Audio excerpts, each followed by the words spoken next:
Charlie Kirk gets his views on abortion dismantled by a medical student. This video got my attention. What I really want to do is give the left and the right a chance, because I truly don't have any set in stone opinions. I want to keep an open mind to get to the bottom of the truth as it is and develop my own opinion. I'm trying to listen to both sides because I feel a big problem with today's society is that, like, because and I don't blame YouTube really that much either, because they're a business at the end of the day, but they feed us these algorithms that just forces us into this echo chambers of our own opinions, and then the moment, God forbid, we hear a different opinion than our own, it's like, how dare you disagree with me? Oh my gosh. I want to be able to listen to both sides. I'm not saying that I want to just blindly agree with both sides and blindly be neutral, because I believe sometimes there is an actual objective right and wrong.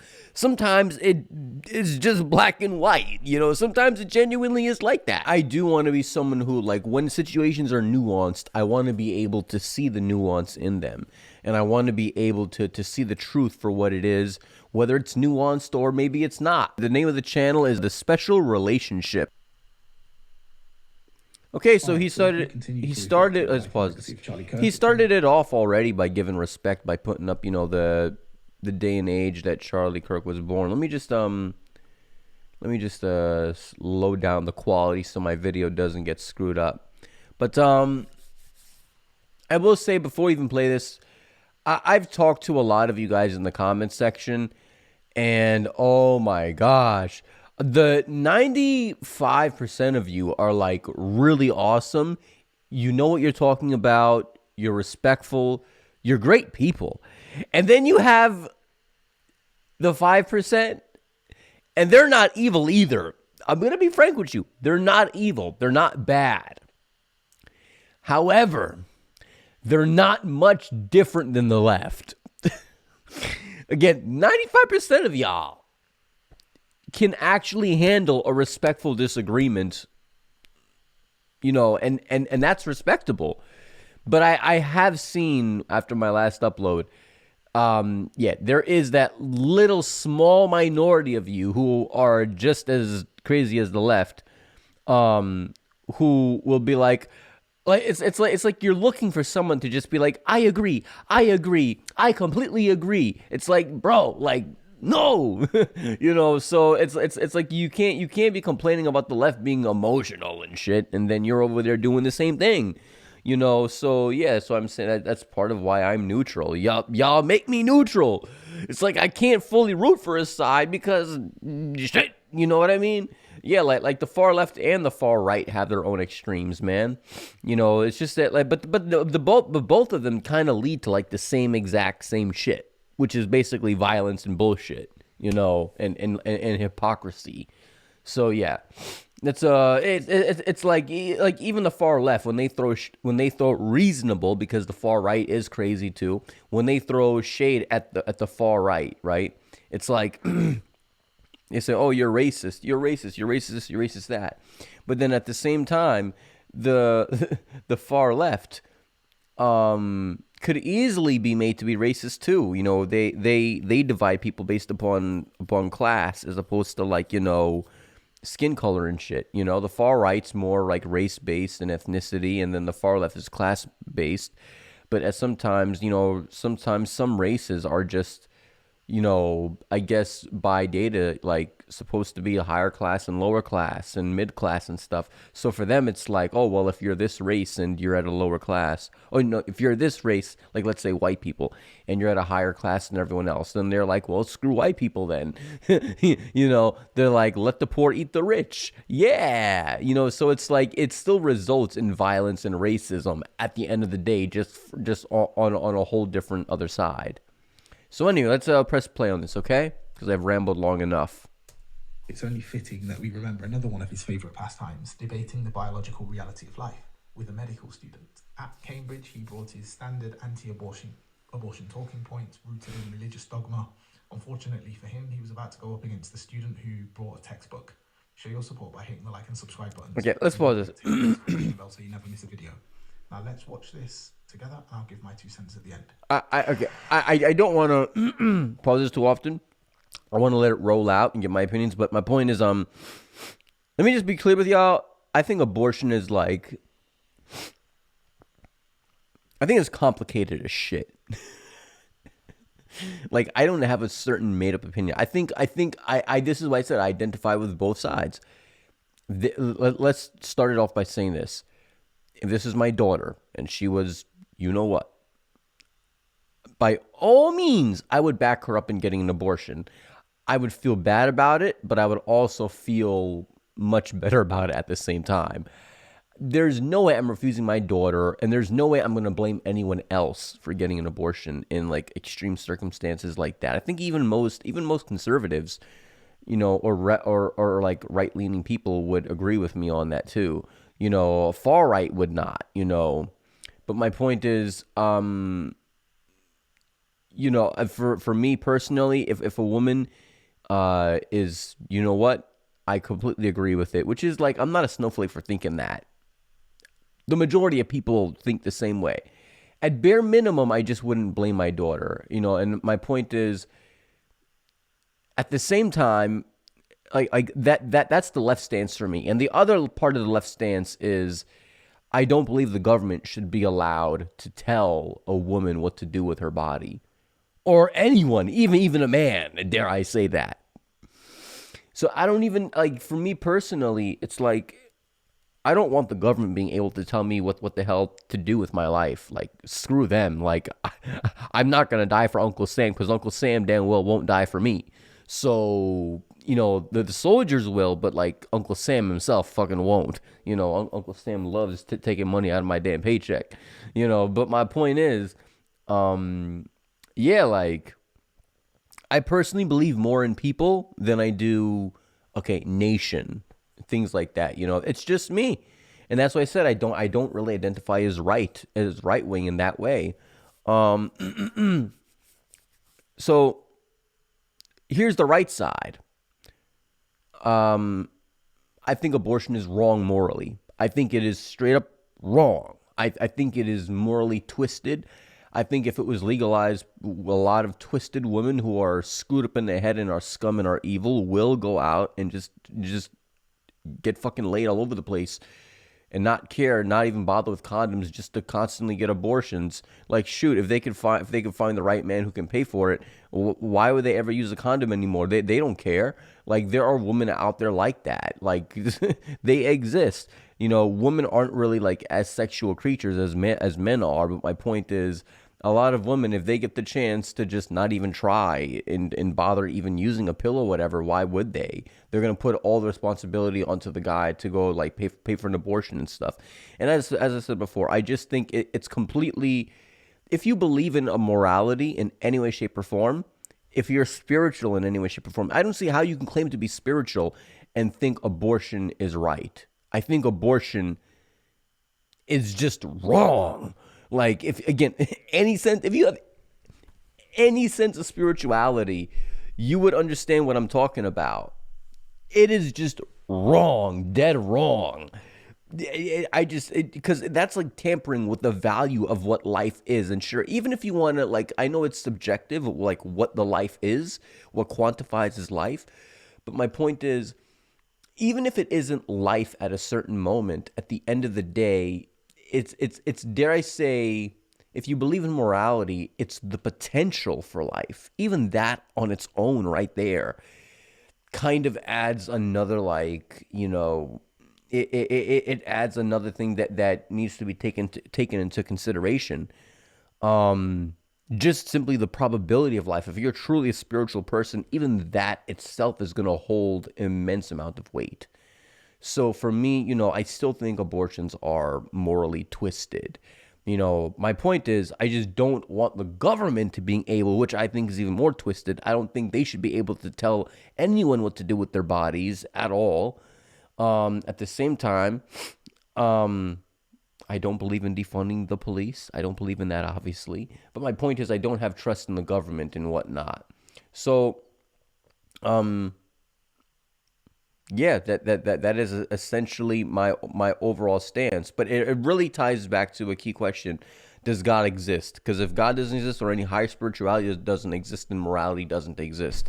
And then it's not wrong to kill anybody, which is a frightening thought. That's just straight up cosmic horror right there. That is cosmic horror. Okay. So anyway, let's press play on the video now. Okay. Our next question is from Kai Bevan at Trinity Law.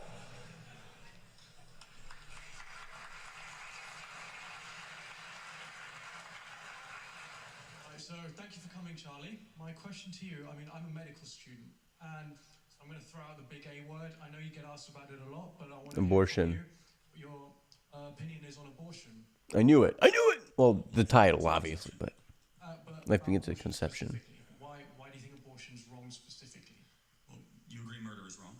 I agree. Okay, so this is where we get to the question, right? Because what is it about murder you say is wrong? Like, why is murder wrong? Well, because it's a human being. Are you really asking that question? At a certain age, because it's a human. What is it that gives human being this moral worth? Not its consciousness necessarily. I didn't say it's consciousness. I know that. I can imagine it's because it is. I'm going to be quiet so I can actually listen. And what is this soul? Where does this come from? This idea that it's Exactly. I mean, again, the Greeks postulated that it is the entirety of your being. Okay, you guys can laugh. I mean, it's true. I mean, every civilization has had a different belief, but agreed upon ethical monotheism, which is the creed of the West and what the birth certificate of my country articulates, that every human being is more than just matter, it's more than just a clump of cells, but it also has an invisible element to you that will live beyond you. fine. So, I mean, can you say that comes from the Bible, or where else do you get that? Ethical monotheism, which is the creed of the West. And again, the Declaration of Independence mentions Christianity. Fucking call it what it is. Believed, not in a secular morality, but a divinely given one, of at least this idea that there is a God and you are not him. And let me ask you, what is the first stage of human development? So this is the thing, right? We can take it from the sperm being generated in the father and the oocyte being generated in the mother, right? They fuse at birth, conception, sorry. The only thing that happens at conception is these two cells fuse. No, DNA is created. A zygote. No, it's not created. A DNA? No, that's not true. The DNA coding of the zygote. Hold on, time out. Does a zygote have a unique marker? Charlie, Does a zygote have a unique marker? let me speak. Answer it, yes or no. Does a zygote have a unique marker?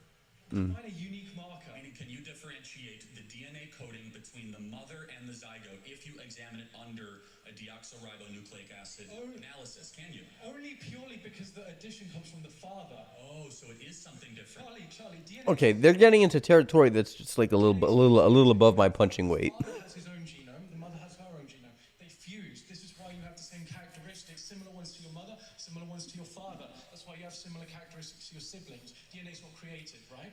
So when you ask me where does a human being come from, I can say to you it starts at conception, but all conception is two cells joining, right? But these two cells were created, the mother cells were created long before, they were created when she was a fetus.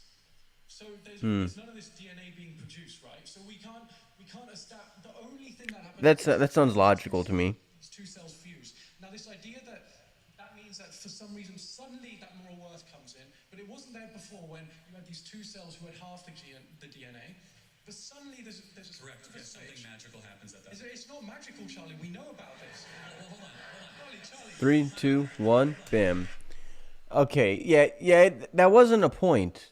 That wasn't a point. That was a straw man. You see everybody like, yay! Point.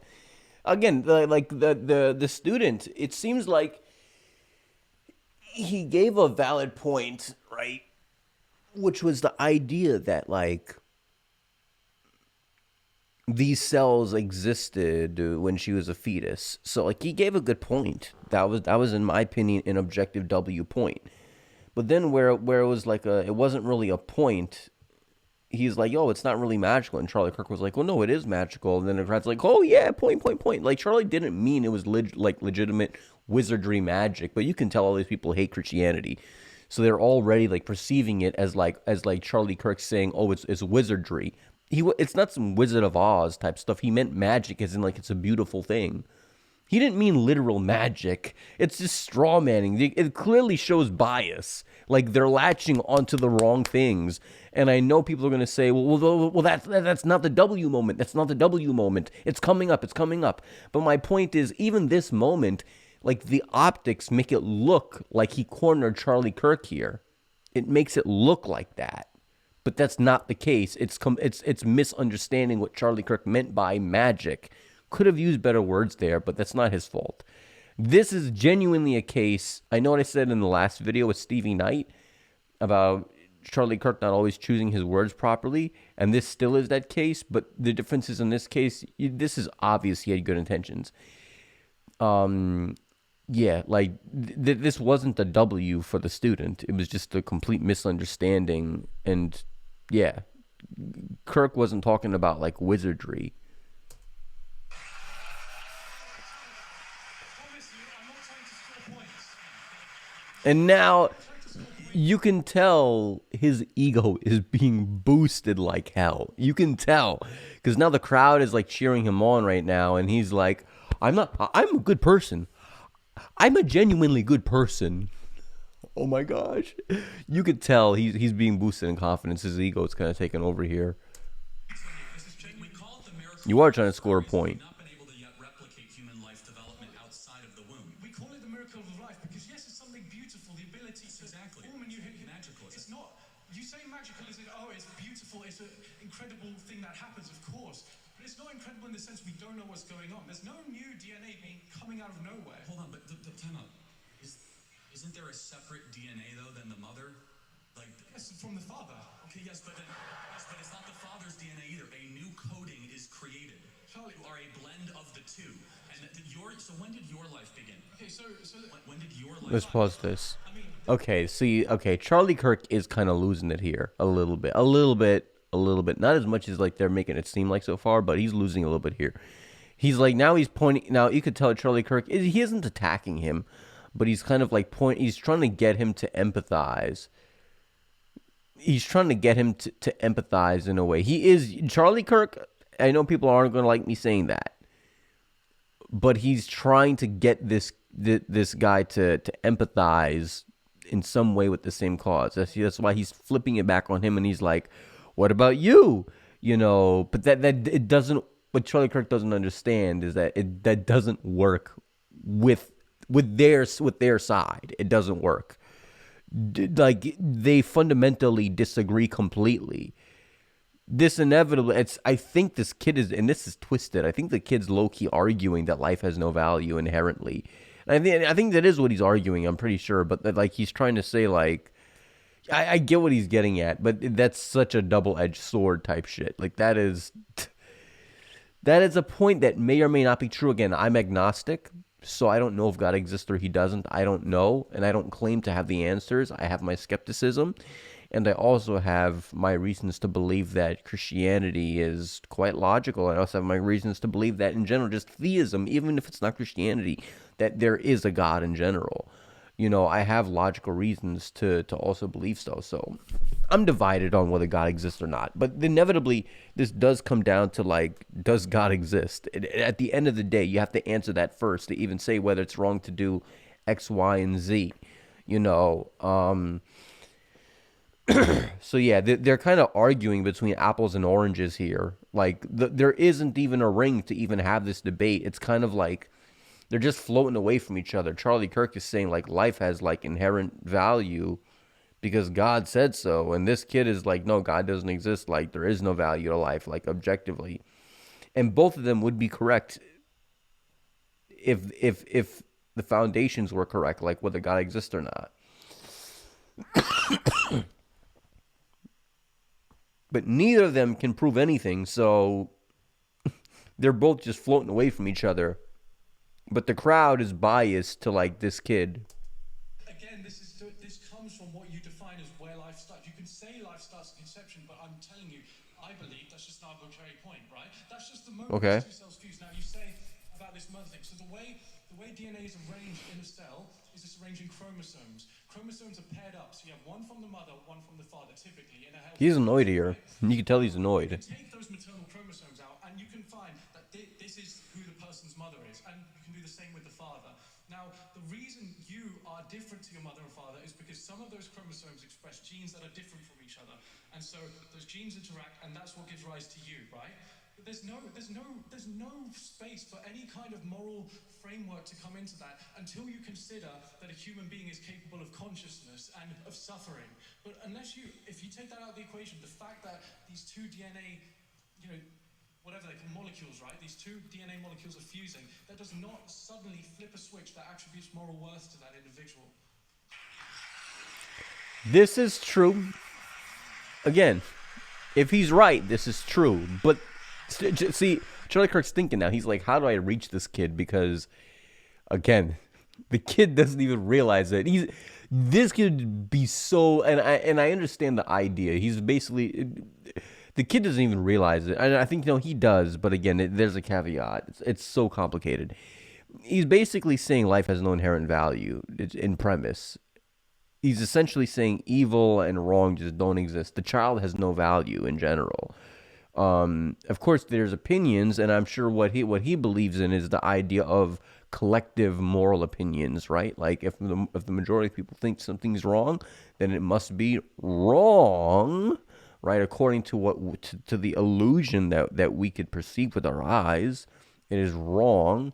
But in practicality, it's not really wrong because it doesn't even exist. So it's just a very extremely obviously slippery road this kid is kind of like driving on. And Charlie knows that. The kid doesn't know that though, probably because he's never really understood what it's like to be a believer or anything else like that. He probably doesn't even know what it's truly like.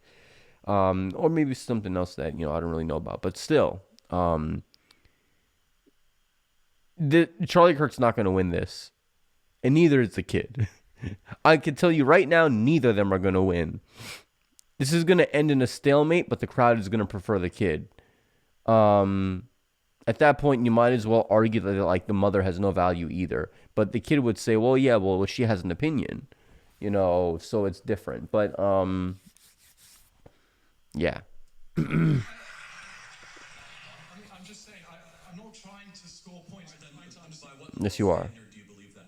I believe that if Good question. was capable of suffering, then it's wrong. Now, can I explain my opinion on abortion, just so you can understand? I would agree, as many reasonable people would, that at 9 months, it's unreasonable to expect someone to get an abortion, right? Unless you have some extreme circumstances. But for an elective abortion, seems a bit. No, the problem is that A woman who has just, you legalize one thing, it'll lead to the next. abortion also seems wrong to me. Because It'll lead to women aborting children whenever, capable of suffering, and as far as we know. as long as you legalize it at one point. Is that just your opinion? Where did you get that moral standard from? Because suffering is a bad thing. We all know suffering is a bad thing. That's an objective fact, right? Well, then, People always want more when they're given something. That suffering is an objectively negative. so if you can't feel it, is it okay? What do you mean if you can't? You know what he meant. You know what he meant. This kid was avoiding the question. Okay, finally, we got something. He needed to just buy time to actually think about what he wants to answer with. But in truth, he knew exactly what Charlie Kirk meant. In the sense that if no one's suffering from it, if you have a scenario where nobody is suffering from something, then yes, of course, there's no a moral. Something is only a moral question if it affects someone's well-being. Oh, okay, let's pause this. Oh, okay. That is subjective. That's subjective and subjective. Because what the student really means is well-being. It may be different from someone else. Like there's mental well-being, there's physical well-being. I'm sure at push come to shove, he would say both. But in practicality, what he means here technically is really their mental well-being. Because that's really what's tied with like leftist ideology. Like, oh, don't kink shame, don't do this, don't do that. He's basically, but like if someone wears a kick me sign on their back and they're not gonna die from it. Does it make it right for you to go ahead and just kick their back just because they said kick my back on their back? The problem is that that's a slippery slope. Even if they're not dying from it, the problem is that for you to go ahead and do certain things just because the person said for you to do it, it's like you never really know what decisions led that person to that point in life.